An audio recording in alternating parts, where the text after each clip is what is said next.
نحمدہ ونصلی علی رسولہ الکریم اما بعد فاعوذ باللہ من الشیطان الرجیم بسم اللہ الرحمن الرحیم رب اشرح لی صدری ویسر لی امری واحلل عقدۃ من لسانی یفقہوا قولی۔ السلام علیکم ورحمۃ اللہ وبرکاتہ۔ صراط مستقیم میں آپ سب کو خوش آمدید۔ پچھلے سبق میں ہم لوگوں نے سورہ المائدہ کا باقاعدہ آغاز کر لیا تھا اور اس کی آیات ہم نے 1 سے 5 تک پڑھی تھیں، جس میں اللہ تعالیٰ فرماتے ہیں کہ جو لوگ ایمان لائے ہیں انہیں چاہیے کہ وہ اپنے وعدوں کو پورا کریں، اور ایمان والوں کے لیے ہر قسم کے مویشی چرنے والے جانور حلال کر دیے گئے ہیں، البتہ احرام کی حالت میں شکار نہیں کیا جا سکتا۔ اللہ تعالیٰ وہی حکم دیتا ہے جو وہ چاہتا ہے۔ پھر اللہ تعالیٰ نے فرمایا کہ اللہ تعالیٰ کے شعائر کی بے حرمتی نہ کرو، نہ حرمت والے مہینوں کی، نہ قربانی کی، نہ پٹے والے جانوروں کی، اور نہ ہی ان لوگوں کو تنگ کرو۔ اپنے پروردگار کی رضا اور اس کے فضل کی تلاش میں بیت اللہ کے حج کے قصد کے لیے جو لوگ جا رہے ہوں انہیں بالکل بھی تنگ نہ کرو، اور جب تم احرام کھول دو تو شکار کر سکتے ہو۔ اور دیکھو، اگر کوئی قوم جس نے تمہیں مسجد حرام میں جانے سے روک دیا ہے تو اس کی دشمنی تمہیں زیادہ مشتعل نہ کر دے۔ اللہ تعالیٰ جو ہیں وہ نیکی اور خدا ترسی کے کاموں کا بہت زیادہ صلہ دیتا ہے، اور نیکی کے کاموں میں ہر کسی کو بڑھ چڑھ کر حصہ لینا چاہیے، اور سرکشی کے کاموں میں ایک دوسرے کا ساتھ نہیں دینا چاہیے، اور صرف اللہ تعالیٰ سے ڈرتے رہنا چاہیے۔ بلا شبہ اللہ کا عذاب بہت سخت ہے۔ پھر اللہ تعالیٰ فرماتے ہیں کہ تم پر حرام کر دی گئی ہیں کون سی چیزیں؟ مردار خون، سور کا گوشت، اور ہر وہ چیز جو اللہ کے سوا کسی اور کے نام سے مشہور کرتی جائے، نیز وہ جانور جو گلا گٹ کر یا چوٹ کھا کر یا بلندی سے گر کر یا سینگ کی ضرب سے مر گیا ہو، نیز وہ جانور بھی جسے کسی درندے نے پھاڑ ڈالا ہو، وہ جانور بھی جو کسی کے آستانے پر ذبح کیا گیا ہو، نیز ہر وہ چیز حرام ہے جس میں فال کے تیروں سے لوگ قسمت معلوم کیا کرتے ہیں، اور یہ سب گناہ کے کام ہیں۔ کافر جو ہیں تمہارے دین سے پوری طرح مایوس ہو گئے ہیں، لہٰذا ان سے مت ڈرو، صرف مجھی سے ڈرو۔ اللہ تعالیٰ فرماتے ہیں کہ تم پر اللہ تعالیٰ نے اپنی نعمت پوری کر دی ہے اور تمہارے لیے بحیثیت دین اسلام کو پسند کیا ہے۔ پھر اگر کوئی شخص بھوک کے مارے ان حرام کردہ چیزوں میں سے کسی کی طرف کھانے کی طرف مجبور ہو جائے تو بشرط یہ کہ وہ گناہ کی طرف رغبت نہ ہو اس کی، تو اللہ تعالیٰ یقیناً بخشنے والا رحم کرنے والا ہے۔ پھر اللہ تعالیٰ فرماتے ہیں کہ یہ لوگ آپ سے پوچھتے ہیں کہ حلال کیا ہے، یعنی نبی کریم صلی اللہ علیہ وسلم سے پوچھتے ہیں کہ حلال کیا چیزیں ہیں، تو اللہ تعالیٰ فرماتے ہیں کہ تمام پاکیزہ چیزیں ہمارے لیے حلال کر دی گئی ہیں، ان شکاری جانوروں کا شکار بھی جنہیں ہم نے سدھایا ہو، یعنی سکھایا ہو کہ وہ ہمارے لیے شکار پکڑ کے لائیں۔ لہٰذا جو شکار وہ تمہارے لیے روکے رکھیں وہ کھا سکتے ہو، اور انہیں چھوڑتے وقت اللہ کا نام لے لیا کرو اور اللہ سے ڈرتے رہو، بلا شبہ اللہ کو حساب چکانے میں دیر نہیں لگتی۔ پھر اللہ تعالیٰ فرماتے ہیں کہ اللہ تعالیٰ نے کون سی چیزیں ہمارے لیے حلال کر دی ہیں؟ اہل کتاب کا کھانا ہمارے لیے حلال کر دیا ہے، اور ہمارا کھانا ان کے لیے، نیز مومن عفیفہ عورتیں تمہارے لیے حلال ہیں، اور ان لوگوں کی عفیفہ عورتیں بھی جنہیں تم سے پہلے کتاب دی گئی تھی، بشرط یہ کہ اس سے تمہارا جو غرض ہو وہ مہر ادا کر کے انہیں نکاح میں لانا ہو، محض شہوت رانی کرنا نہ ہو۔ اور جس نے بھی ایمان کی بجائے کفر اختیار کیا اس کا وہ عمل برباد ہو گیا، اور آخرت میں وہ نقصان اٹھانے والے ہوں گے۔ ہمارا آج کا سبق آیت نمبر 6 سے لے کر آیت نمبر 10 تک ہے، تو آج کا سبق شروع کرتے ہیں۔ بسم اللہ الرحمن الرحیم۔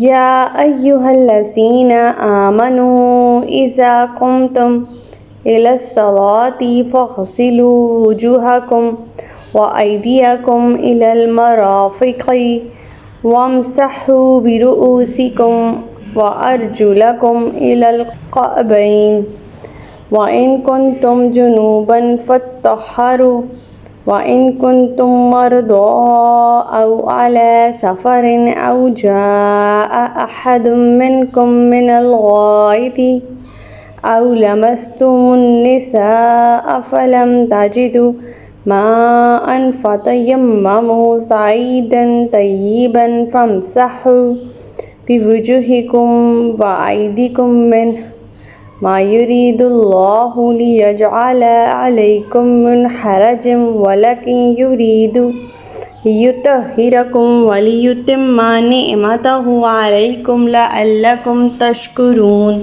اے ایمان والو، جب نماز ادا کرنے کے لیے اٹھو تو پہلے اپنے منہ اور کونیوں تک ہاتھوں کو دھو لو اور اپنے سروں کا مسح کر لو اور پاؤں ٹخنوں تک دھو لیا کرو، اور اگر جنابت کی حالت میں ہو تو نہا کر طہارت حاصل کرو۔ ہاں، اگر تم مریض ہو یا سفر میں ہو یا تم میں سے کوئی شخص رفع حاجت کر کے آئے یا تم نے عورتوں کو چھوا ہو پھر تمہیں پانی نہ مل رہا ہو تو پاک مٹی سے کام لو، پھر اس سے اپنے چہرے اور ہاتھوں کا مسح کر لو۔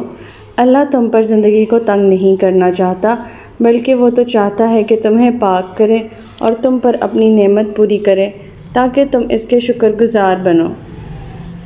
یہاں پہ اللہ تعالیٰ ہمیں وضو کرنے کا طریقہ بتا رہے ہیں، اس کے علاوہ تیمم اور غسل جنابت کا بھی طریقہ ہمیں بتا رہے ہیں۔ ایک دفعہ سیدنا عثمان رضی اللہ تعالیٰ عنہ نے پانی کا برتن منگوایا، پھر پہلے اپنے ہتھیلیوں پر 3 بار پانی ڈال کر انہیں دھویا، پھر داہنا ہاتھ برتن میں ڈالا، پھر کلی کی، پھر ناک جھاڑی، پھر 3 بار اپنا منہ دھویا، پھر دونوں ہاتھ کونیوں تک 3 بار دھوئے، پھر ایک ہی بار سر کا مسح کیا، پھر دونوں پاؤں ٹخنوں تک 3 بار دھوئے، پھر کہا کہ رسول اللہ صلی اللہ علیہ وسلم نے فرمایا، جو کوئی میرے اس وضو کی طرح وضو کرے، پھر تحیۃ الوضو کی 2 رکعتیں اس طرح ادا کرے کہ اس کے دل میں کوئی دنیاوی خیال نہ ہو، تو اس سے پہلے کیے گئے اس کے سارے گناہ معاف کر دیے جاتے ہیں، اور یہ بخاری کی حدیث ہے۔ اب یہاں پر ہمیں قرآن پاک کی خوبصورتی یہ ہے کہ جہاں پر نفس کی پاکیزگی کی بات کی جاتی ہے تو وہیں جو ہے وہ اللہ تعالیٰ انسان کے جسم کی پاکیزگی کے بھی احکامات جاری فرما رہے ہیں کہ ایک مسلمان کے لیے جسم کی صفائی بھی اتنی ہی ضروری ہے جتنی نفس کی پاکیزگی اور صفائی۔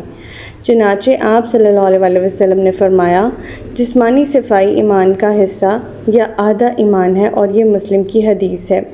اب یہاں پہ کچھ مجبوریوں کا ذکر کرتے ہوئے اللہ تعالیٰ کیا فرما رہے ہیں کہ اگر کوئی مریض ہے اور اسے پانی کے استعمال سے تکلیف ہے یا تکلیف کے بڑھ جانے کا اندیشہ ہے تو پھر اسے کیا چاہیے کہ وہ تیمم کر لے وضو یا غسل کرنے کی بجائے۔ ایسا مسافر جسے وضو یا غسل کے لیے پانی نہیں مل رہا ہو تو اس کے لیے بھی یہی رعایت ہے۔ آیت نمبر 7، وَاذْكُرُوا نِعْمَتَ اللَّهِ عَلَيْكُمْ وَمِيثَاقَهُ الَّذِي وَاثَقَكُم بِهِ إِذْ قُلْتُمْ سَمِعْنَا وَأَطَعْنَا وَاتَّقُوا اللَّهَ إِنَّ اللَّهَ عَلِيمٌ بِذَاتِ الصُّدُورِ۔ اور اللہ کے اس احسان کو یاد کرو جو اس نے تم پر کیا، اور اس پختہ عہد کو بھی یاد کرو جو اس نے تم سے لیا، جبکہ تم نے سمعنا و اطعنا، ہم نے سن لیا اور اطاعت قبول کی کہا تھا۔ اور اللہ سے ڈرتے رہو کیونکہ اللہ تعالیٰ دلوں کی باتیں بھی خوب جانتا ہے۔ اللہ تعالیٰ یہاں عرب کے لوگوں سے مخاطب ہوتے ہوئے فرما رہے ہیں کہ تم لوگ ایک دوسرے کے دشمن تھے، قبائلی دشمنیوں کی بنا پر ہر وقت تم لوگ لڑائی جھگڑے میں پڑے رہتے تھے، اور اس سے تمہاری زندگی کا عجیب و غریب سی ہوئی ہوئی تھی۔ اللہ تعالیٰ نے تم پر یہ جہلیت اتار کے تمہیں اسلام کی روشنی سے منور کیا، اور اسلام نے کیا کیا کہ تمہیں بھائی بھائی بنا دیا۔ اب وہ پختہ عہد جو تم نے عقبہ کی رات کو رسول اللہ صلی اللہ علیہ وسلم سے کیا تھا کہ ہم ہر حال میں آپ کی فرمانبرداری کریں گے، واضح رہے کہ آپ نے بیت العقبہ کے بعد بھی جس شخص سے بیعت لی اسی عہد پر بیعت لی، اور خلفائے راشدین بھی اسی عہد پر مسلمانوں سے بیعت لیتے رہے ہیں۔ امیر کی اطاعت سے ہی جماعت کا نظم و ضبط پتہ لگتا ہے، اسی لیے حضور صلی اللہ علیہ وسلم نے امیر کی اطاعت کی بہت تاکید فرمائی ہے۔ یہاں پہ اللہ تعالیٰ فرما رہے ہیں کہ اللہ تعالیٰ کے یہ احسان تھا کہ اس نے تم لوگوں کی لڑائی جھگڑ ختم کر کے تمہیں آپس میں بھائی بھائی بنا دیا ہے۔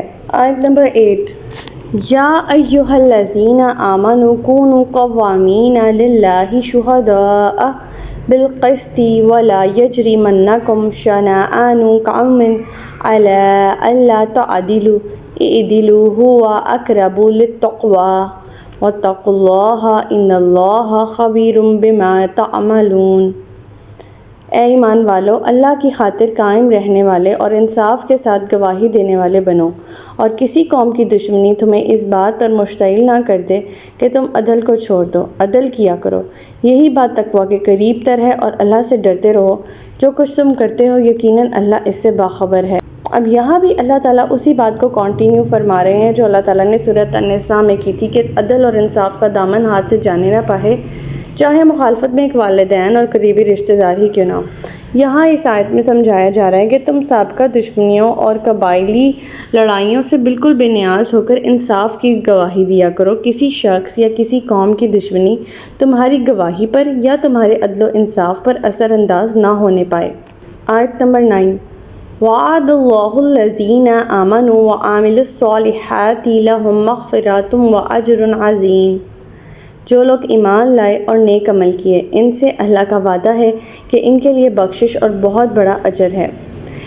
اس آیت میں اللہ تعالیٰ نے دو طرح کے اعمال کا ذکر فرمایا ہے، ایک ایمان کا اور دوسرے نیک اعمال کا، اور دو طرح کا ہی وعدہ فرمایا ہے، ایک مغفرت کا اور دوسرا اجر عظیم کا۔ اس سے یہ بات ظاہر ہوتی ہے کہ جو لوگ اللہ پر ایمان لاتے ہیں اور کسی کو اس کے ساتھ شریک نہیں کرتے، ان کے لیے مغفرت بھی ہوتی ہے اور ان کے لیے اجر عظیم بھی تیار ہے۔ ایمان کے ساتھ اگر انسان عمل صالحہ کرے گا تو اس کے لیے مغفرت کے ساتھ ساتھ اجر عظیم بھی ہے۔ اگر کوئی شخص ایمان لائے گا اور اللہ کے ساتھ کسی کو شریک نہیں کرے گا تو اس کی مغفرت ہو جائے گی۔ رہا اجر عظیم کا سوال تو وہ ان لوگوں کے لیے ہے جو ایمان لانے کے بعد نیک اعمال بھی کرتے ہیں۔ آیت نمبر 10، وَالَّذِينَ كَفَرُوا وَكَذَّبُوا بِآيَاتِنَا أُولَٰئِكَ أَصْحَابُ الْجَحِيمِ۔ اور جن لوگوں نے کفر کیا اور ہماری آیات کو جھٹلایا تو ایسے ہی لوگ اہل دوزخ ہیں۔ جہاں پچھلی آیت میں اللہ تعالیٰ نے ایمان والوں کا ذکر کیا ہے کہ جن کے لیے مغفرت ہے کیونکہ وہ ایمان لاتے ہیں اور نیک اعمال بھی کرتے ہیں، اور ان کے لیے اجر عظیم ہے مغفرت کے ساتھ ساتھ، لیکن جو لوگ کفر کرتے ہیں اور اللہ تعالیٰ کی آیات کو جھٹلاتے ہیں وہ کافر ہوتے ہیں، اور ایسے لوگوں کا ٹھکانہ جہنم ہے جہاں وہ ہمیشہ رہیں گے۔ تو ہمارا آج کا سبق یہیں تک تھا۔ اللہ تعالیٰ سے دعا ہے کہ اللہ تعالیٰ قرآن پاک کے احکامات پر ہمیں عمل پیرا ہونے کی توفیق عطا فرمائے۔ اللہ پاک ہمیں ہدایت دے کہ جس کے بعد گمراہی نہ ہو۔ ربنا لا تزغ قلوبنا بعد إذ هديتنا وهب لنا من لدنك رحمة إنك أنت الوهاب۔ سبحانك اللهم وبحمدك أستغفرك وأتوب إليك۔ السلام علیکم ورحمۃ اللہ وبرکاتہ۔